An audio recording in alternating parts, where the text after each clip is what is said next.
আজকে আমরা রয়েছি একটি ইভেন্টে, যেখানে বায়ো টয়লেটের উদ্বোধন করা হচ্ছে। সঙ্গে সম্মানীয় ওসি সাহেবরা রয়েছেন। স্যার, আজকে যে বায়ো টয়লেটটা আপনারা উদ্বোধন করছেন, এবার হ্যান্ড ওভার কি সেরিমনি রয়েছে, তো কিছু জেনারেল কোয়েশ্চেন আছে যে এই বায়ো টয়লেটটাতে আজকে উদ্বোধন হলো, খুবই ভালো একটা প্রয়াস। এটা অপারেশনাল কিভাবে চলবে, মানে এই চাবিটা কার কাছে থাকবে, এবার যদি এই পুরো প্রসেস ফ্লোটা আমাদের বলেন। দেখুন, অপারেশনাল প্রসিডিওর বলতে এখন অবধি যেটা প্রিলিমিনারি এখন অবধি ঠিক হয়েছে, সেটা হলো আপনার সবথেকে নিকটবর্তী যে ট্রাফিক পুলিশ থাকবে, আমরা ওটা চেষ্টা করব 50 মিটার 100 মিটারের মধ্যে যারা থাকবে ট্রাফিক পুলিশের কাছে তার চাবিটা থাকবে, এবং এটা ইউজ করবে পুলিশ কর্মচারী। এবং অন এসওএস বিপদের সময় বা জরুরি প্রয়োজনের ক্ষেত্রে মহিলারা বা যারা এজেড এল্ডারলি পার্সন, তাদের জন্য এটা ব্যবহার করার সুযোগ থাকবে। আমরা আপাতত যেখানে বায়ো টয়লেটটা রাখা হচ্ছে তার আশেপাশের যে স্থানীয় মানুষজনকে আমরা বলে রাখছি যে তারা কোথায় যোগাযোগ করলে চাবিটা পাবেন। তারপর আস্তে আস্তে আশা করছি প্রচার এটা পেয়ে গেলে অনেকেই ব্যাপারটা জানতে পারবেন। আর আপনার রিগার্ডিং জলের ব্যবস্থা তো ভেতরে থাকছেই।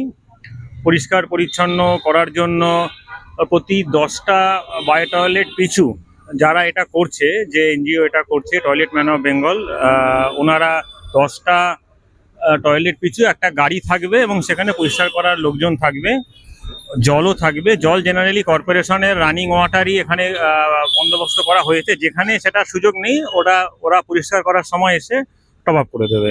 মানে এটা অ্যাকচুয়ালি বলতে গেলে আপনার যেরকম একটা পরিবেশগত দিক থেকে একটা ভালো দিক বলতে পারেন, আর একটা কলকাতা ট্রাফিক পুলিশের একটা সামাজিক দায়িত্ববোধের প্রয়াস, তার সঙ্গে এটা কিন্তু একটা এমপ্লয়মেন্ট জেনারেশনেরও কিন্তু ব্যাপারের পেছনে চলে আসছে। কারণ এই যে গাড়ি বা এই যে লোক মেনটেনেন্স, এর পেছনে কিন্তু প্রচুর লোক কাজও পাবে।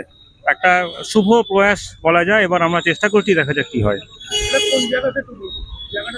আপনার আমাদের জেমস লং ট্রাফিক গার্ডের আওতাতে দুটো পজিশনে আছে। একটা হলো অন জেমস লং এভিনিউ শ্রীসঙ্গের যেখানে পুজো হয়, শ্রীসঙ্গের পুজোর উল্টো দিকে একটা, আর আরেকটা রয়েছে সিরিটি শ্মশানের কাছে।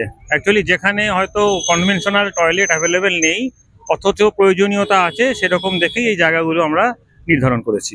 এখন পর্যন্ত কলকাতা, মানে আপনাদের জেমস লং ট্রাফিক গার্ডের আন্ডারে কটা বায়ো টয়লেট অপারেশনাল হচ্ছে? এখন অবধি এই দুটোই। পরবর্তীকালে উচ্চতর কর্তৃপক্ষ নিশ্চয়ই বিবেচনা করবেন। এখন অবধি এই দুটোই।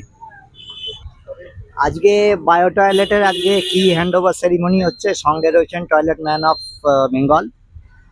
এখানে উনি আজকে এই টয়লেটের যে ইভেন্টটা রয়েছে ওটার সম্বন্ধে ডিটেলস বলবেন। স্যার, আমাদের এই ডিটেলসটা একটু বলুন। বেসিক্যালি আমাদের একটা সামগ্রিক প্রয়াস। সারা ভারতবর্ষে প্রায় 9,500 টয়লেট আমরা বানিয়েছি। বেঙ্গলেও কিছু বানাবার সুযোগ হয়েছিল, এবং সেটারই আজকে কি হ্যান্ড ওভার সেরিমনি। গত 3rd অগস্টে পার্ক সার্কাসে honourable CP sir Rajananda IPS উনি 32টা টয়লেটের ভার্চুয়াল ইনগরেশন করেন, এবং এই 32টা টয়লেটের মধ্যে আপনার ডায়মন্ড পার্ক থেকে তারাতলা মিন্ট অব্দি, এবং তারপরে আপনার ডালহাউসি থেকে টালিগঞ্জ ট্রাম ডিপো, আর হাইল্যান্ড পার্ক থেকে আপ টু আপনার হাডকো, এই 3টে স্ট্রেচে আমরা প্রায় 32টা টয়লেটের ইনগরেশন করছি। তার মধ্যে সিরিটি একটা, তো সিরিটি লোকেশনটা জেমস লং ট্রাফিক আন্ডারে পড়ে কলকাতা পুলিশের। এবং এই জায়গাটা ভীষণভাবে জরুরি, কারণ এখানে ট্রাফিক বুথ সেরকমভাবে নেই, এবং যা আপনারা জানেন যে আজকের ডেটে মহিলা পুলিশ বা অ্যাজ ইট ইজ যারা ডিউটি করছেন 7 ঘন্টা 8 ঘন্টা, তাদের নেচার কলটা সবারই সমান আর কি। তো সেক্ষেত্রে যত্র ময়লা আমরা ফেলবো না যদি বলি, বা সেক্ষেত্রে আমাদের যথাযথ ব্যবস্থাটাও থাকা দরকার। তো আমাদের আর্টেমিস ফাউন্টেন ফাউন্ডেশন, যেটা আমার ঠাকুরদা সংস্থা, এবং সেখান থেকে আমরা কিছু না কিছু স্যানিটেশনের কাজ প্রত্যেক বছর করে থাকি। এটি 1900 সালে তৈরি একটি সংস্থা, তার ব্যাটন আমরা ক্যারি করছি। এবং সেখানে আমাদের একটা সামাজিক সামান্য প্রয়াস, যেখানে আমরা টয়লেট লাগাবার চেষ্টা করছি। আরও 15টা টয়লেট কলকাতায় আসছে, এবং আমরা আশা করছি সিপি অফিস থেকে আরও লিস্ট পাবো। আমরা একটা কথাবার্তা চলছে, এবং আরও টয়লেট আমরা বানাবো। তো এই যে আপনাদের যে এগুলো উদ্বোধন হচ্ছে, এটা টোটাল অপারেশন কারা দেখবে, এবং how will you manage the overall cleanliness process? আচ্ছা, সে বেসিক্যালি এই টয়লেটটার বিউটি হচ্ছে এটা একটা পেটেন্টেড ফর্মুলা আছে ওই ট্যাঙ্কটার মধ্যে, যেখানে সলিড ওয়েস্টটা রিউজেবল ওয়াটারে কনভার্ট হয়ে যায়। তো আপনাকে সুয়েজ বা আপনার ওই সেপটিক ট্যাঙ্কের কোনো সিস্টেম এখানে লাগে না। আর এইটার জন্য সুবিধা হচ্ছে যে আপনাকে ডিসপোজালটা ইজ ভেরি ইজি, যেটা বেরোবে সেটা জল বেরোবে, সেই জলটা আপনি যেখানে খুশি ডিসপার্সও করতে পারেন, গার্ডেনিং এর কাজেও লাগাতে পারেন। আর এটার জেনারিক ক্লিনিংটা আমাদের একটা গাড়ি থাকছে ফর অল 10 টয়লেটস 1 ভেহিকেল 1:10 রেশিওতে। সেই গাড়িটা সামগ্রিকভাবে সারাদিন সেটাকে ক্লিন করবে এবং ওয়াটারিং করবে, তাতে একটা হাউসকিপিং স্টাফও করবে। তো এটা শুধুমাত্র যে একটা টয়লেট আমরা বসাচ্ছি সেটা নয়, টয়লেটটা যেমন একটা স্যানিটেশন অ্যাসপেক্ট কেয়ার নিচ্ছে, সিমিলারলি একটা এমপ্লয়মেন্ট জেনারেশনও হচ্ছে, যে দুটো লোক কমসে কম একটা পিছনে চাকরি পাচ্ছে। তাহলে যেটা আপনি বলতে চাইছেন যে পরিবেশ বান্ধব এবং এটাতে যে দুর্গন্ধ কিংবা যেটা মানে স্মেল যেটা তৈরি হয়, ফাউল স্মেল, এটা এরিয়ার মধ্যে তৈরি না, হচ্ছে না না। এবং এটা মানে পরিচ্ছন্নতা বজায় যেটা থাকবে সেই Right. ব্যাপারটা অনেক বেশি Right. ইকো ফ্রেন্ডলি থাকবে। Right. তো আজকে কি হ্যান্ডওভার সেরিমনি হবে এবং আমরা রয়েছি সেটা সাক্ষী হওয়ার জন্য, দেখে নেবো সেই অনুষ্ঠান। এবং আমরা এই যদি- এই ইভেন্টটা পসিবল হতো না যদি ধরুন মার্লিন গ্রুপ যেমন এগিয়ে এসছে, এরম আরো সংস্থা বার্মা লরি, এসবিআই সবাই এগিয়ে এসছে, ইন্ডিয়ান অয়েল পেট্রোনাস, এবং তাদের সবার সহযোগিতায় আজকে এটা হচ্ছে। এটা এরকম নয় যে উদ্যোগটা হয়তো আমার, কিন্তু পিছনে এরা না থাকলে হতো না জিনিসটা।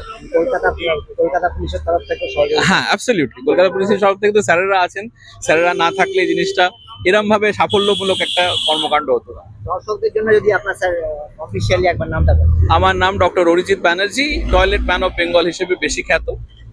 আমরা প্রায় 10 বছর ধরে স্যানিটেশন নিয়ে কাজ করছি নেশন ওয়াইড। ঠিক আছে স্যার, আপনি কোনো বক্তব্য রাখতে চান? উনি একটা মহৎ প্রচেষ্টা করছেন। ওনার মহৎ প্রচেষ্টার সঙ্গে কলকাতা পুলিশ এবং আরো সংস্থা যারা এগিয়ে এসছে তাদের সবাইকে আমি ধন্যবাদ জানাবো। আমরা সরাসরি চলে যাব এখন হ্যান্ড ওভার সেরিমনিতে, যদি আপনারা সেই সেরিমনি শুরু করেন।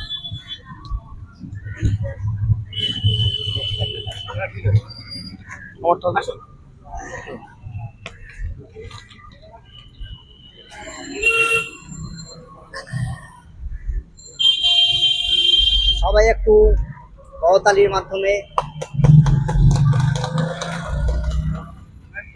দেখি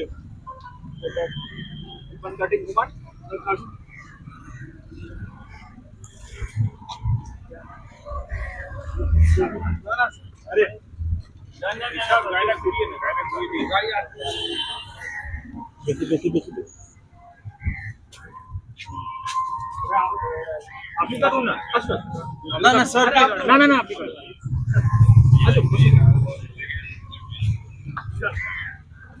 একবার এই দিকে আপনার ফ্রেন্ড মনটা একটু নামাও।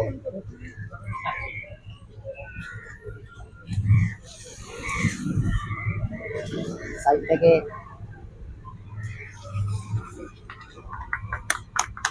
দাদা একটা এই সাইডের ছবিটা নিয়ে নাও।